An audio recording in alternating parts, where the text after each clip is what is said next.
ব্লাডটা খারাপ বা পুরান বা যে কোনো কিছু একটা ব্লাডটার মধ্যে আছে, আমার এমন অনুমতি হয়েছে। আমি সঙ্গে সঙ্গে কইছি না আমরা এখানে রুগী রাখতাম না, আমি লইয়া দেবো না।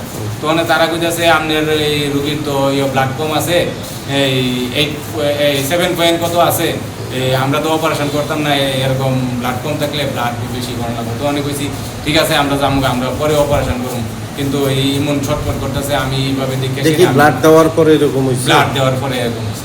তারপর ব্লাডটা কি করছেন? অবশ্যই ব্লাডটা ওখানে রুগীর ইয়াতেই আছে, ঝুলানো অবস্থায় আছে। তারপরে আমারে একটা কাগজ দিছে, এরকম তারা দিশ বিষ না পায় সেটা একটা কাগজ দিছে, কইছে ব্লাডটা নিয়ে সেটা ব্লাড ব্যাংকে জমা দিয়ে লাইতাম। তো আমি ওখানে ব্লাডটা জমা দিছি না, ওখানে রুগীর সঙ্গে ওই ব্লাডটা আছে ঝুলানো অবস্থায়।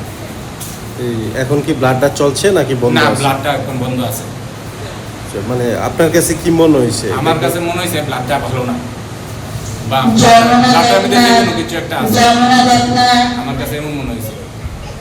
কি গ্রুপ আছে ব্লাডটা? ব্লাডটা বি প্লাস। B plus. বাড়ি কোনখানে আপনাদের? আমার বাড়ি সিরাইমোহন। আচ্ছা, রোগীর কি নাম? রোগীর নাম সীতারানী দেবনাথ। মনে হয়েছে আমরা তো জীবিতে আইছি সুস্থ হওয়ার লেগিয়া, রোগী অসুস্থ বাড়ির মধ্যে মোহনপুর থেকে রেফার করছে তুই সুস্থ হওয়ার লেগিয়া, কিন্তু এখানে এসে দেখা গেল রোগী আর অসুস্থ হয়েছে। সুতরাং আমরা কি করতে পারি? আমরা কই যাবো? আমরা চিকিৎসা কই গেলে পাবো? আমরা তো মানে অবাক হয়ে গেলাম এই অবস্থা থেকে। সেটা জীবিতে আমরা জানি একটা ত্রিপুরা রাজ্যের একটা বড় একটা রেফারেন্স ত্রিপুরার একটা কলেজ, এখানে আইসে সুস্থ হওয়ার লেগে আইসে যদি অসুস্থ হয় আমরা কি করতে পারি? আমরা কই যাবো? আমরা একটা সঠিক রাস্তা দেখা। ওখানে তো ইঞ্জেকশন দেওয়ার পরে ভালো, কিন্তু আমার মনে হইতেছে এই ইঞ্জেকশনের অ্যাকশন গেলে পরে কি হইব আমি তো কইতে পারি না। আমার ওখানে মানে বিবেক বুদ্ধি ওখানে ঠিক নাই, আমি কি করব? আগের থেকে আসলো না, আমরা রোগীর ব্লাড যাইতো, পিউরিটের সমস্যা আসলো, গাইনোর সমস্যা, এরকম করছে না রোগী, কিন্তু ব্লাড যাইতো। আমরা দেখে সেটা ভর্তি করাইছি পরে মোহনপুরে দিয়ে এখানে রেফার করছে।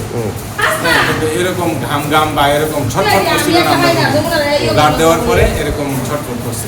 ব্লাড ব্যাংকের এত অনুরোধ করার পরে তারা দিছে না, কইছে ডোনার লাগবেই। তুইলে আমি কিন্তু দিলে মুরার দিকে আমার সমন্দিরে আনায় সেটা আমার এখানে ব্লাড জোগাড় করে দেওয়ার পরে তারা দিছে।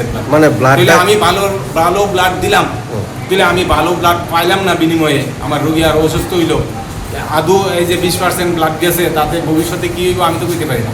इस रथ यात्रा के पावन अवसर पर स्वर्ण कमल ज्वेलर्स लेकर आया है स्वर्ण वर्षा 1 जुलाई से 25 जुलाई तक। अपना पुराना गोल्ड उसकी प्योरिटी के हिसाब से कंप्लीट वैल्यू पर एक्सचेंज कीजिए। पाइए गोल्ड ज्वेलरी के मेकिंग चार्ज पर 30% ऑफ और डायमंड ज्वेलरी के मेकिंग चार्ज पर 100% ऑफ। हर परचेज पर अश्योर्ड गिफ्ट्स भी, और सिर्फ बिल अमाउंट का 25% पे करके अपना गोल्ड रेट आज ही बुक कीजिए। तो इस रथ यात्रा खुशियों के साथ बचतों की भी हो। स्वर्ण वर्षा, स्वर्ण कमल ज्वेलर्स, विश्वास, गुणवत्ता और बेहतरीन डिजाइन का नाम। Terms and conditions apply.